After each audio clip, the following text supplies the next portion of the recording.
Good morning to all of you. मैं doctor R.S. Rathore इतिहास के कुछ पन्नों को लेकर आपके सामने प्रस्तुत हूँ। इस संदर्भ में मैं सर्वप्रथम जो आपसे बातचीत करना चाहूँगा उसमें राजस्थानी ऐतिहासिक साहित्य के बारे में मैं आपसे चर्चा कर रहा था।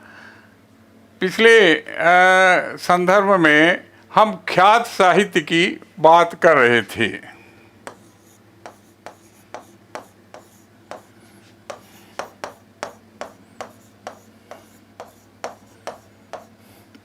ख्यात साहित्य इतिहास परक साहित्य कहा जाता है।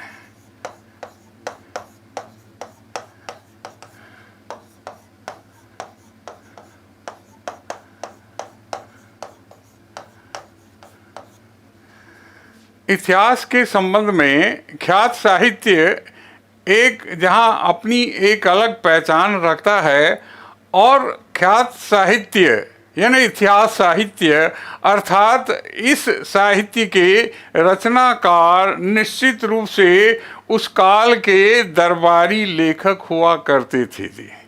मैंने आपसे निवेदन किया था कि ख्यात साहित्य में मुंडियार की ख्यात के पश्चात निश्चित रूप से एक महत्वपूर्ण नाम हमारे सामने आता है, वह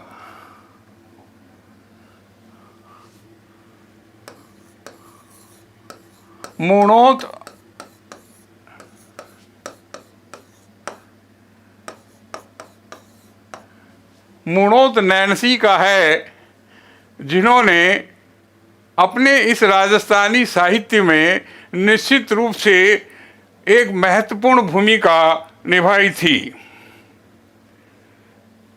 सर्वप्रथम उन्होंने जिस ग्रंथ की रचना की, मुणोत नैनसीरी ख्यात,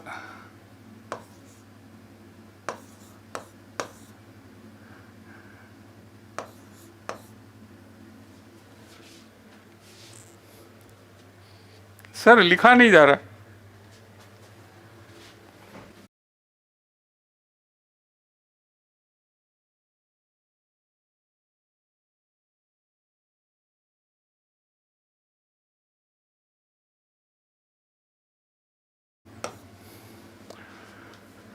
मुणोत नैनसी ने जो उस काल में जो अपनी प्रथम पुस्तक लिखी, वह मुणोत नैनसीरी ख्यात के नाम से प्रसिद्ध हुई। मुणोत नैनसी ने इस काल में इस ग्रंथ में जो भी सामाजिक आर्थिक और परिस्थितियां थी उनका विस्तार से वर्णन किया है। एक अन्य इतिहासकार हुए हैं मुंशी देवी प्रसाद।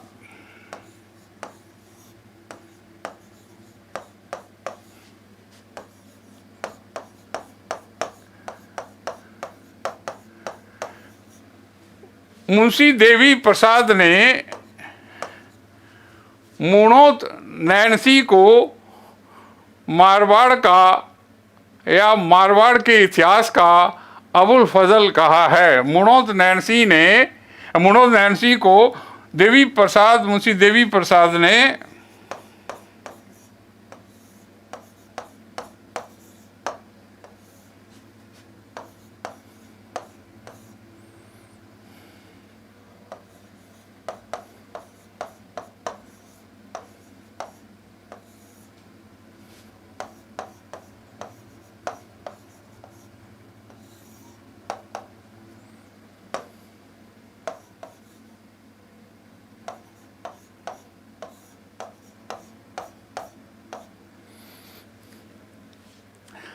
मुंशी देवी प्रसाद भी राजस्थानी इतिहास, मारवाड़ का इतिहास के संबंध में एक महत्वपूर्ण लेखक के रूप में हमारे सामने आते हैं। हम ये निश्चित रूप से जानते हैं कि इतिहास की घटनाओं का विश्लेषण करना एक बहुत ही महत्वपूर्ण कार्य होता है। तो मुंशी देवी प्रसाद ने मुणोत नैनसी को, जिन्होंने नैनसी की ख्यात लिखकर एक अपनी अलग पहचान बनाई थी राजस्थानी इतिहास में और राजपुताने के इतिहास में, राजस्थानी भाषा में रचकर, तो निश्चित रूप से मुंशी देवी प्रसाद ने इन्हें मारवाड़ का अबुल फजल कहा है। हम जानते हैं कि अबुल फजल एक लगातार मुस्लिम इतिहास राजाओं के शासनकाल में, मुस्लिम सुल्तानों के शासनकाल में इतिहास लिखने वाले एक दरबारी लेखक के रूप में विख्यात हुए थे।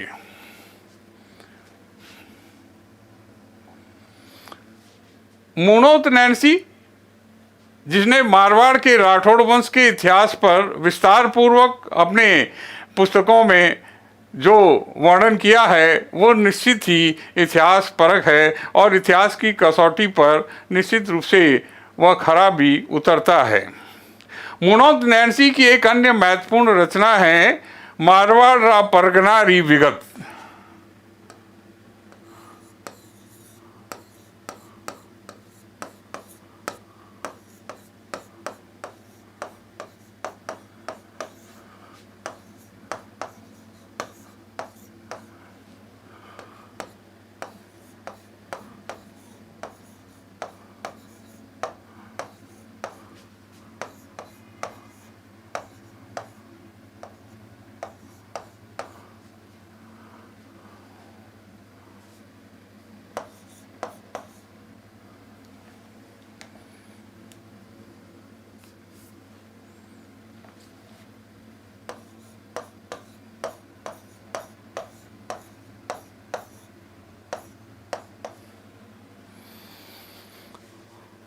यह उस काल की एक अन्य महत्वपूर्ण रचना है जिसमें मारवाड़ के जितने भी प्रसिद्ध जिले अर्थात ठिकाने जो थे उसके ऊपर निश्चित रूप से मुणोत नैन्सी ने व्यापक प्रकाश डाला है।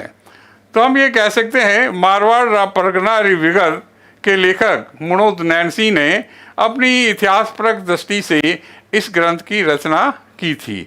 इस मारवाड़ रा परगना री विगत में निश्चित रूप से राठौड़ वंश के विभिन्न शासकों के ऊपर निश्चित रूप से अपनी लेखनी से उन्होंने प्रकाश डाला है।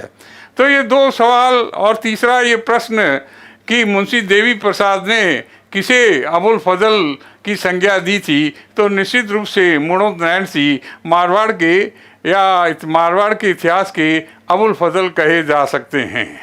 यह एक अलग बात रही कि मुणोत नैन्सी फिर मारवाड़ से निकलकर मेवाड़ के शासनकाल में वहाँ बहुत चले गए थे, लेकिन यह लेखक अपनी लेखनी के कारण उस काल के इतिहास में एक अलग हस्ताक्षर है। तो निश्चित रूप से मुणोत नैन्सी की पुस्तक मारवाड़ रा परगना री विगत एक महत्वपूर्ण इतिहासपरक पुस्तक है। अभी इसी ख्यात साहित्य में मैं निश्चित रूप से एक अलग से एक लेखक का और उनकी ख्यात का उल्लेख करना चाहूँगा जिसमें बांकी दासरी ख्यात।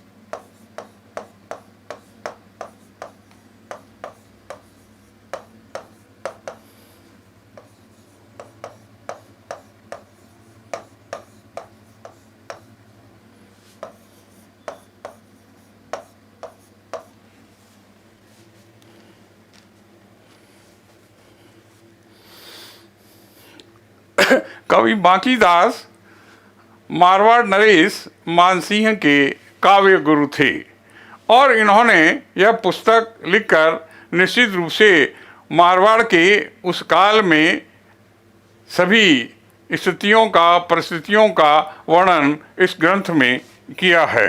विशेष रूप से इसमें आर्थिक और सामाजिक गतिविधियों और उनकी परिस्थितियों का उल्लेख हमें देखने को मिलता है। बांकीदास की इस ख्यात में हमें बीकानेर नरेश रतन सिंह ने कैसे राजपूत सरदारों को यह शपथ दिलवाई थी कि वे कन्या भ्रूण हत्या नहीं करने की शपथ लें, क्योंकि हम जानते हैं इतिहास में यह एक मध्यकाल तक और आधुनिक काल का कुछ हिस्से तक, शुरुआत तक, यह एक सामाजिक समस्या के रूप में हमारे सामने उभर कर आई थी। तो निश्चित रूप से यह ख्यात साहित्य में बांकीदासरी ख्यात, जो निश्चित रूप से मानसिंह के कवि गुरु बांकीदास द्वारा रचित है।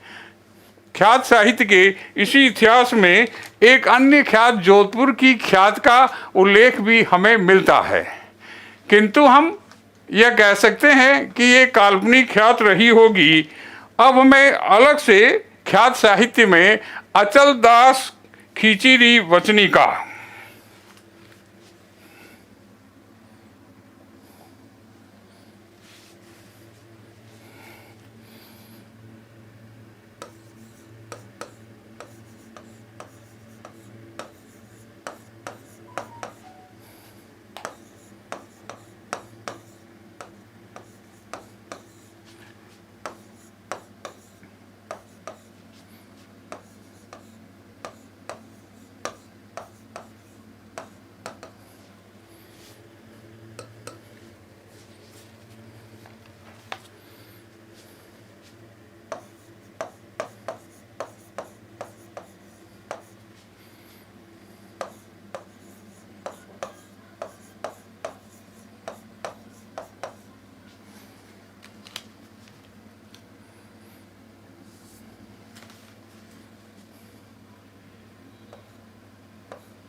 अचल दास खींचीरी वचनी का के रचयिता शिवदास गार्डन हैं, और शिवदास गार्डन ने इसमें गागरौन के खींची वंश के इतिहास पर अपनी लेखनी से प्रकाश डाला है। राजस्थानी के इसी साहित्य के क्रम में मैं अगला ग्रंथ राव रतन महेशदासोत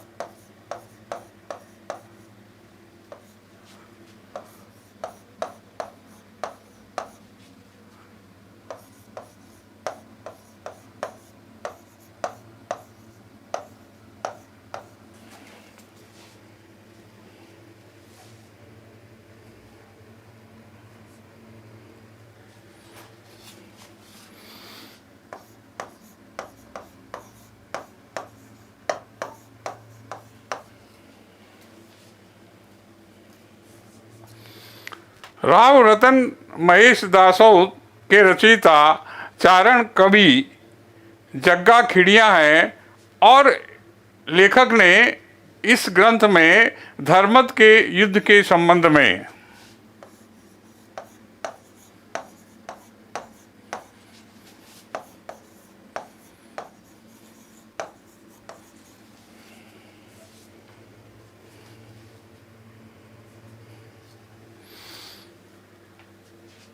धर्मत के युद्ध के संबंध में अपनी लेखनी से प्रकाश डाला है। इतिहास के इन्हीं परख ग्रंथों के पश्चात मैं एक अन्य ग्रंथ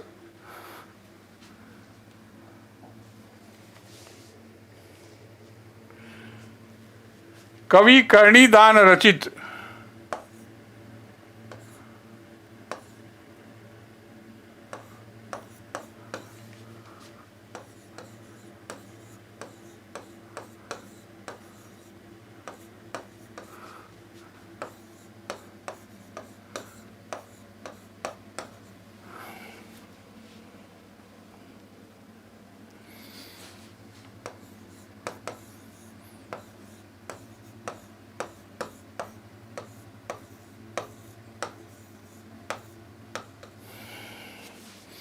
कवि कर्णिदान रचित सूरज प्रकाश का उल्लेख भी करना चाहूँगा। और कवि कर्णिदान ने इस ग्रंथ में जसवंत सिंह, अजीत सिंह और अभय सिंह के काल की विभिन्न घटनाओं का वर्णन इस ग्रंथ में किया है। इतिहास ग्रंथों की इसी श्रृंखला में मैं अगला ग्रंथ, जिसका नाम कान्हड़ देव प्रबंध है, और वह इतिहास की एक महत्वपूर्ण पुस्तक के रूप में हमारे सामने आती है। कान्हड़ देव प्रबंध राजपूताने के इतिहास का एक अन्य महत्वपूर्ण ग्रंथ है जो राजस्थानी भाषा में रचित है। कान्हड़ देव प्रबंध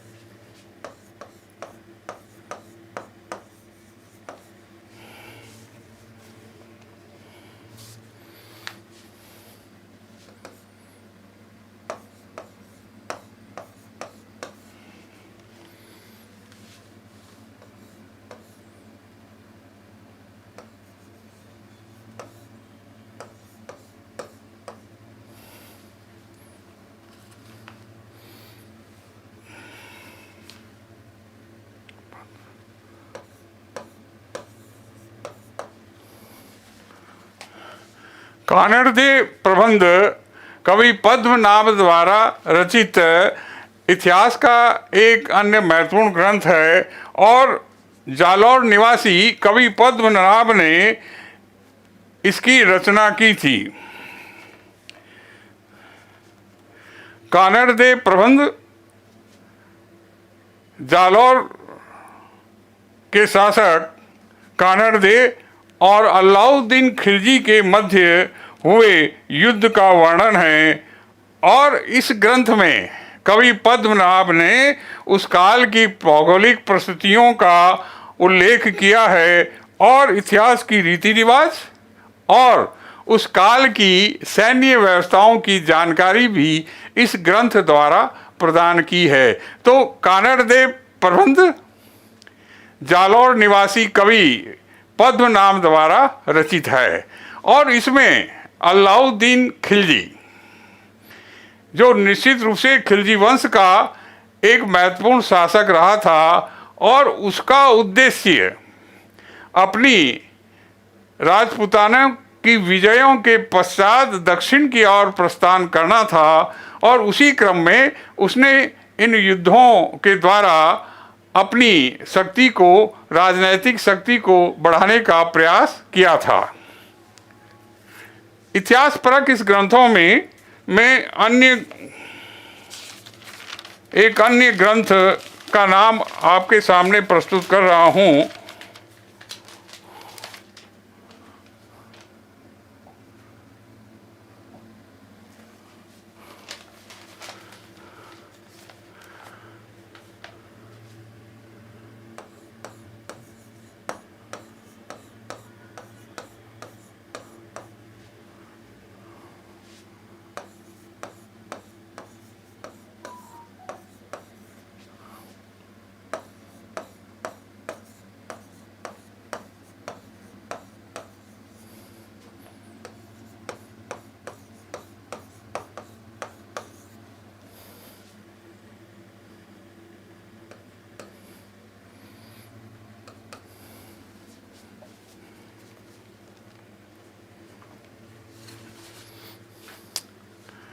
निश्चित रूप से मलिक मोहम्मद जायसी ने इस ग्रंथ की रचना करके जो चित्तौड़ के अलाउद्दीन खिलजी के आक्रमण के 200-250 वर्षों के बाद लिखी गई थी और यह मलिक मोहम्मद जायसी रचित पद्मावत एक महाकाव्य है।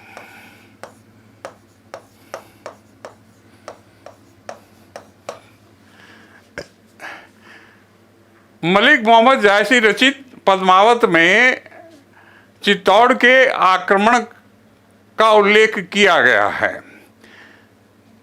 यहाँ मलिक मोहम्मद जायसी का उद्देश्य एक महाकाव्य लिखना अधिक रहा है और दूसरी उनका उद्देश्य किसी विशेष वर्ग को लेकर उसकी प्रशंसा करना नहीं रहा है। निश्चित रूप से यह महाकाव्य जिस दृष्टि से लिखा गया है उस पर हम अगर इतिहास के प्रति हम वैज्ञानिक परख रखें या हम वैज्ञानिक दृष्टिकोण अपनाएं तो निश्चित रूप से हम ये कह सकते हैं कि पद्मावत लिखकर उन्होंने एक महाकाव्य के अंदर जो भी अन्य नाटकीय परिस्थितियाँ उत्पन्न की जाती है वह उन नाटकीय परिस्थितियों का वर्णन काल्पनिक कहकर हम ये कह सकते हैं कि उनका उद्देश्य इतिहास की एक मूल घटना को लेकर था। तो मलिक मोहम्मद जायसी ने पद्मावत में निश्चित रूप से यह महाकाव्य लिखकर इतिहास की एक चित्तौड़ के आक्रमण की घटना का उल्लेख मात्र किया है। अब मैं निश्चित रूप से इतिहास प्लस ग्रंथों में अन्य भाषा फारसी अरबी के संबंध में आपसे कुछ चर्चा करना चाहूँगा। इतिहास परक फारसी साहित्य।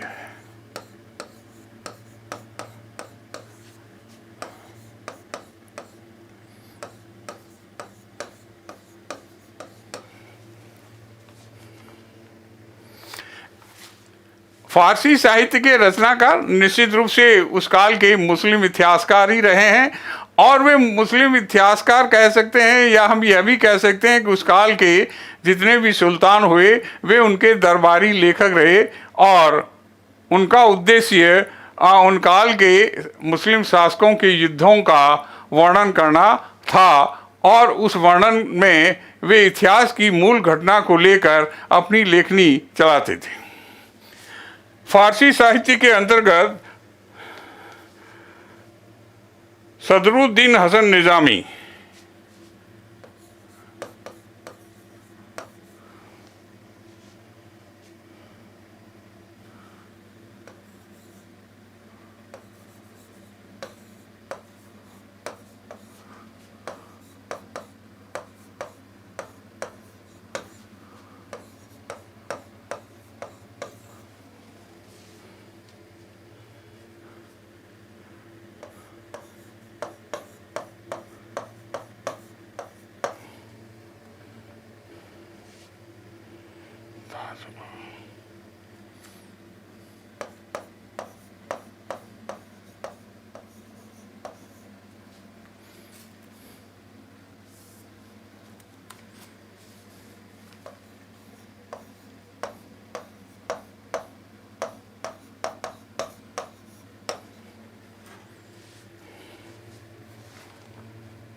फारसी अरबी साहित्य का सर्वाधिक महत्वपूर्ण ग्रंथ सदरुद्दीन हसन निज़ामी लिखित ताजुल मासिर है और इस ताजुल मासिर में अजमेर में हुए विभिन्न मुस्लिम आक्रमणों का उल्लेख किया गया है।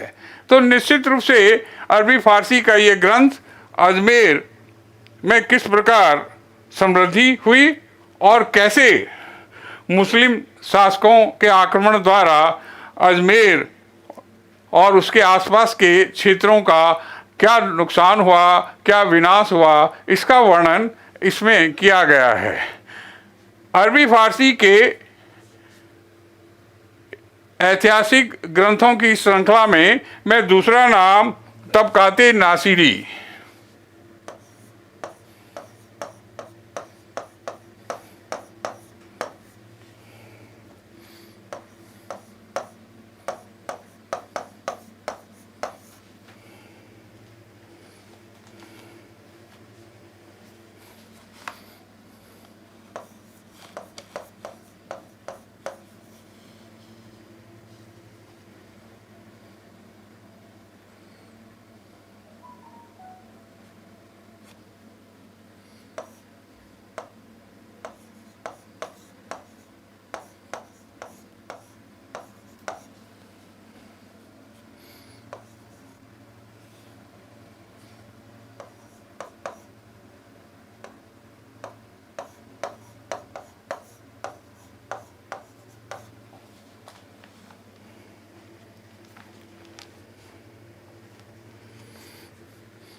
तबकाते नासिरी इस फारसी ग्रंथ में लेखक मिन्हाज उस सिराज ने इल्तुतमिश से लेकर नासिरुद्दीन तक के विभिन्न सुल्तानों के संबंध में अपनी लेखनी को चलाया है और प्रकाश डाला है। इस अरबी फ़ारसी के इस ग्रंथ में लेखक ने राजपुताने के उत्तरी पूर्वी भाग को मेवात कहकर पुकारा है। तो निश्चित रूप से यह तबकाते नासिरी भी उस काल की ऐतिहासिक घटनाओं का एक महत्वपूर्ण वर्णन हमारे सामने प्रस्तुत करता है। अरबी फारसी के इन्हीं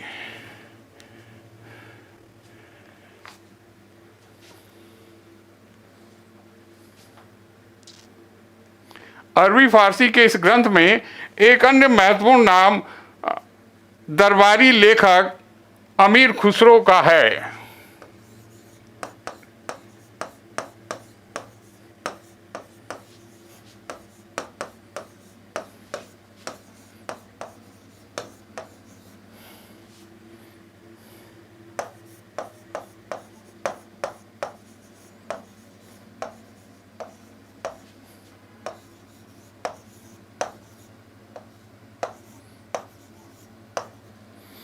अमीर खुसरो रचित खजाइन उल फतह में निश्चित रूप में अलाउद्दीन की विजयों का वर्णन और अलाउद्दीन के आर्थिक सुधार और अलाउद्दीन का बाजार नियंत्रण इस ग्रंथ में शामिल है। हम ये कह सकते हैं कि अलाउद्दीन ही एक ऐसा मुस्लिम शासक था जिसने आर्थिक सुधारों की शुरुआत अपने काल में की थी और बाजार नियंत्रण में उसने एक कठोर नियम लागू किया था कि कोई व्यापारी यदि किसी वस्तु को कम तोलता है तो जितना कम उसने तोला है उतना ही मांस उस व्यापारी के शरीर से काट लिया जाएगा। बाजार नियंत्रण और आर्थिक सुधारों में अलाउद्दीन खिलजी एक अपनी अलग पहचान रखता है। इसके लेखक अमीर खुसरो जो 3 सुल्तानों के दरबारी कवि रहे थे और अमीर खुसरो ने सबसे पहले मुकरिया अर्थात पहेलियों की शुरुआत की थी। उनकी एक प्रसिद्ध पहेली है, समोसा क्यों न खाया, जूता क्यों न पहना, उत्तर है तला न था। अमीर खुसरो ने सर्वप्रथम गज़ल की शुरुआत भी की थी और उनकी गज़ल की पंक्ति हमारे सामने हमेशा याद रहती है। गोरी सोवे सेज पर मुख पर डाले केस, गोरी सोवे सेज पर मुख पर डाले केस, चल खुसरो घर आपने रैन भई चौदिस। कि चारों ओर रात्रि हो गई है और नायिका भी अपने चेहरे पर केस रखकर सो चुकी है। तो इस प्रकार अमीर खुसरो ने हमारे लिए मुकरियाँ, पहेलियाँ और गज़लों की शुरुआत करके एक अन्य रूप से साहित्य को समृद्ध किया था। जितने भी इतिहासकार हुए हैं वे अपने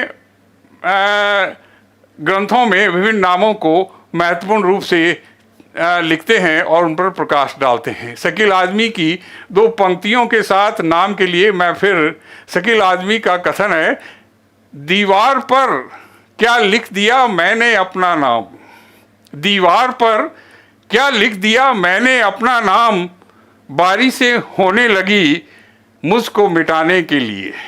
तो नाम जो है इतिहास में एक महत्वपूर्ण हस्ताक्षर होते हैं और वे शासक, वे राजा जो चाणक्य की दृष्टि को ध्यान में रखते हैं कि वो शासक जो अपनी प्रजा को संतान तुल्य समझता है, लंबे समय तक शासन करता है और लोकप्रिय भी सदैव रहता है। यही कहकर मैं अपने इस चैप्टर को आज विराम दूंगा। Thank you.